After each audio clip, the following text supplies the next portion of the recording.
नमस्कार, स्वागत है आपका खबरों की खबर में और मैं हूं आपके साथ वक्ता। आज खबरों की खबर में बात करेंगे उस गैंग की जो हर जगह मौजूद है, जिस गैंग को लोगों को मौत के घाट उतारना काफी पसंद है, जिस गैंग को हमारे देश की संस्कृति, हमारी परंपरा, हमारे देश के लोग बिल्कुल पसंद नहीं है, जो गैंग भीड़ का हिस्सा होता है, जो पूरी प्लानिंग प्लॉटिंग के साथ साधुओं की हत्या करता है और उसे एक हादसा करार दे दिया जाता है। उसी गैंग की आज हम बात करेंगे और ये गैंग है लिंचिंग गैंग, जो दूर दूर तक फैला हुआ है। इसके हाथ इतने लंबे हैं कि आप इन्हें पकड़ने निकलेंगे तो समझ नहीं पाएंगे कि आखिर इस मामले का दोषी कौन है, इसका गुनहगार कौन है। ये गैंग जब चाहता है साधुओं की हत्या कर देता है, ये गैंग जब चाहता है पुलिस वालों की जान ले लेता है, ये गैंग जब चाहता है गायों को मार देता है। आज इसी गैंग की सच्चाई से आपको रूबरू करवाते हैं और हम बात करेंगे इस गैंग के संहार की। आखिर कैसे उठाई जा रही है इस खूनी गैंग के खिलाफ अब तक की सबसे मजबूत आवाज। लेकिन उससे पहले हम आपको याद दिलाना चाहते हैं इस खूनी लिंचिंग गैंग की कुछ ऐसी वारदात को जिसने पूरे देश को झकझोर कर रख दिया। महाराष्ट्र के पालघर में 16 अप्रैल को 2 साधुओं के साथ जो वारदात हुई वो रोंगटे खड़े कर देने वाली है। आपने घटना का जो वीडियो सामने आया है वो देखा होगा, जिसमें साफ तौर पर भीड़ देखी जा सकती है और उन 2 साधुओं और उनके ड्राइवर की बेबसी भी दिखाई देती है और साथ ही आपको तमाशा देखने वाले पुलिस वाले भी दिखाई देंगे जो हाथ बांधे खड़े होकर मजा ले रहे हैं। न कोई रोकने वाला दिखता है, न कोई टोकने वाला। भीड़ के हाथ में जो आया उसी से साधुओं पर प्रहार कर दिया गया। देखते ही देखते भीड़ दोनों साधु और उनके ड्राइवर की पीट पीट कर हत्या कर देती है। इस हत्या के मामले में 110 आरोपी पकड़े गए, जिसमें से 9 नाबालिग सुधार गृह भेजे गए।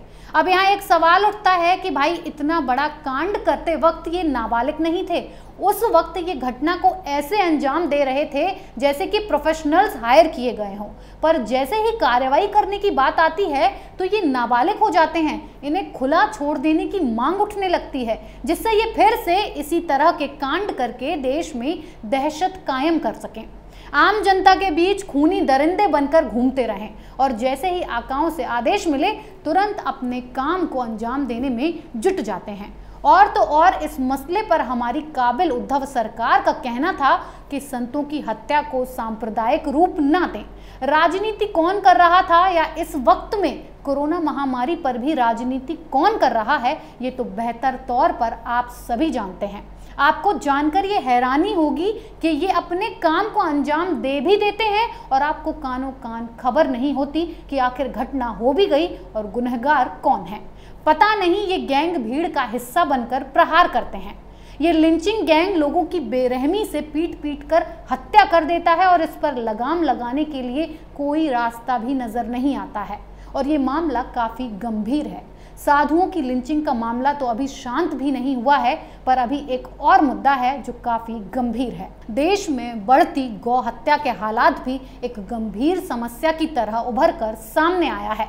गौ हत्या के मामले में भी जब सामने आते हैं तो ये सोचने पर मजबूर करते हैं कि ये दरिंदे खुलेआम गौ हत्या को बढ़ावा देते हैं। हमारे देश में गाय को परम पूजनीय माना जाता है, गौ माता कहकर संबोधित किया जाता है। वहीं गाय जिस पर स्कूल टाइम से ही अक्सर निबंध लिखते आए हैं, वही गाय जो हमें दूध देती है, वही गाय जिसे चराए बिना कन्हैया की दिनचर्या अधूरी रहती थी, वही गाय जो इंसानी प्रवृत्ति के ठीक विपरीत बेवजह हिंसक नहीं होती है, वही गाय जो आज के दरिंदों की वजह से बीच चौराहे पर डेरा डालने को विवश है।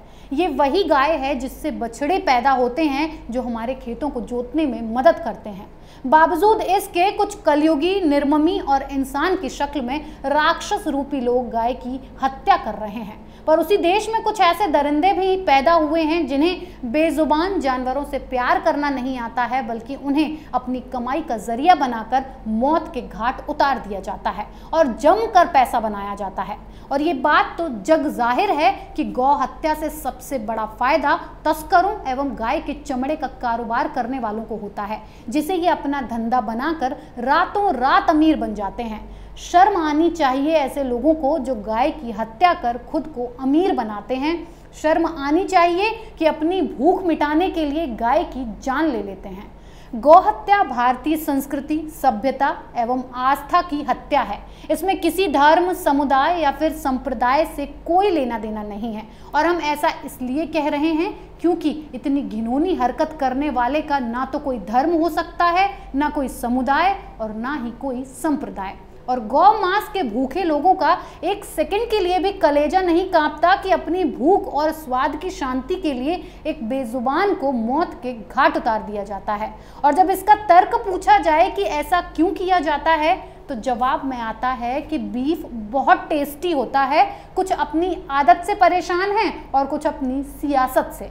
कुछ को भूख का बहाना है और कुछ लोग इस मुद्दे की आग पर अपनी सियासी रोटी सेकते हैं। लेकिन साधुओं, संतों, पुलिस वालों और गायों की हत्या हमारे लिए ना तो सियासत का मामला है और ना ही किसी एजेंडे का। हम इसे सिर्फ और सिर्फ हत्या मानते हैं। ये सिर्फ और सिर्फ साजिश है, प्लानिंग है, हमारी भारतीय संस्कृति के खिलाफ, इसकी परंपराओं के खिलाफ। उत्तर प्रदेश की बात करें तो यहाँ सरकार ने गौ हत्या पर बैन लगा दिया है। गुजरात, पंजाब, जम्मू कश्मीर और उत्तराखंड आदि राज्यों ने गौ हत्या के खिलाफ कड़े कदम उठाए हैं। साथ ही साथ गौ हत्या करने वालों के खिलाफ सख्त से सख्त कानून बनाकर देश के बाकी राज्यों को हकीकत का आईना दिखाया है।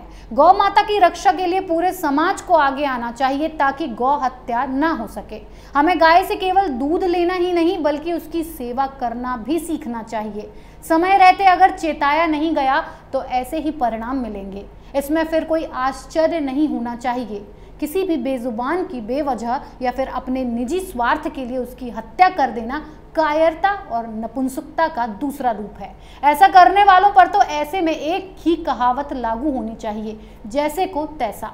खैर, ये गैंग लिंचिंग मामले में और गौ हत्या में बेनकाब होने वाला है और इस कोशिश में सामने आया है बॉलीवुड। और आज खबरों की खबर भी यही है कि एक फिल्म बन रही है संहार और पुनीत इस्सर इसके अहम किरदार हैं। पहले भी भ्रष्टाचार, आतंक के एनकाउंटर, देशद्रोह जैसे मुद्दों पर बेहतरीन फिल्में बन चुकी हैं। अब की बार फिल्म बन रही है महाराष्ट्र के पालघर लिंचिंग मामले पर, जिसमें 2 साधु समेत 3 लोगों की हत्या कर दी गई थी। इस फिल्म में गौ हत्या के अहम मुद्दे को भी उठाया गया है। अब सवाल ये है कि आखिर आज इस फिल्म और इस मुद्दे को हम खबरों की खबर क्यों मान रहे हैं। दरअसल इसकी 3 वजह हैं। एक तो पालघर में साधुओं की हत्या की पहली बरसी है। पिछले साल इसी अप्रैल के महीने में साधुओं को मौत के घाट उतार दिया गया था। दूसरी वजह है बंगाल में इसी हफ्ते एक इंस्पेक्टर की पीट कर जान ले ली गई। और तीसरी वजह है संहार की शूटिंग, जिसकी रिलीज डेट सामने आ चुकी है। फिल्म में लीड रोल निभा रहे पुनीत इस्सर ने इस बात की जानकारी एक बातचीत में दी है। फिल्म के टीजर को बहुत अच्छा रिस्पॉन्स मिल रहा है और सबसे बड़ी बात जो है वो ये है कि फिल्म पालघर में हुई साधुओं की लिंचिंग के ठीक 1 साल बाद 16 अप्रैल को रिलीज हो रही है, जिस दिन उसकी बरसी है। फिल्म की कहानी पुनीत के बेटे सिद्धांत इस्सर ने लिखी है और वे ही इस फिल्म के डायरेक्टर भी हैं। इसे उनके YouTube channel showman theatre production पर रिलीज किया जाएगा। जिस सच्चाई का आप सभी लोग काफ़ी वक्त से इंतज़ार कर रहे थे कि वो इंतज़ार बस 2 दिनों बाद पूरा होने वाला है। 16 अप्रैल को हुए इस घिनौने अपराध की सच्चाई पूरी दुनिया के सामने होगी और ये लिंचिंग गैंग बेनकाब हो जाएगा, जिसकी करनी की सज़ा उन 3 मासूमों को भुगतनी पड़ी जो रो रो कर मदद की गुहार लगा रहे थे। लेकिन हमारी काबिल उद्धव सरकार और उसकी काबिल पुलिस ने वो सिला दिया है जिसकी तस्वीर को भूलना मुमकिन नहीं है।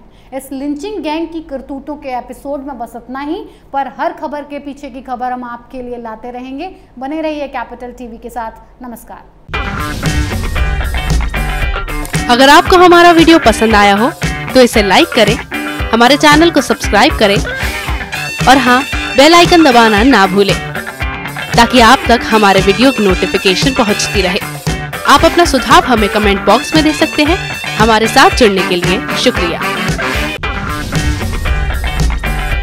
अगर आपको हमारा वीडियो पसंद आया हो तो इसे लाइक करें, हमारे चैनल को सब्सक्राइब करें और हाँ, बेल आइकन दबाना ना भूलें ताकि आप तक हमारे वीडियो की नोटिफिकेशन पहुंचती रहे। आप अपना सुझाव हमें कमेंट बॉक्स में दे सकते हैं। हमारे साथ जुड़ने के लिए शुक्रिया।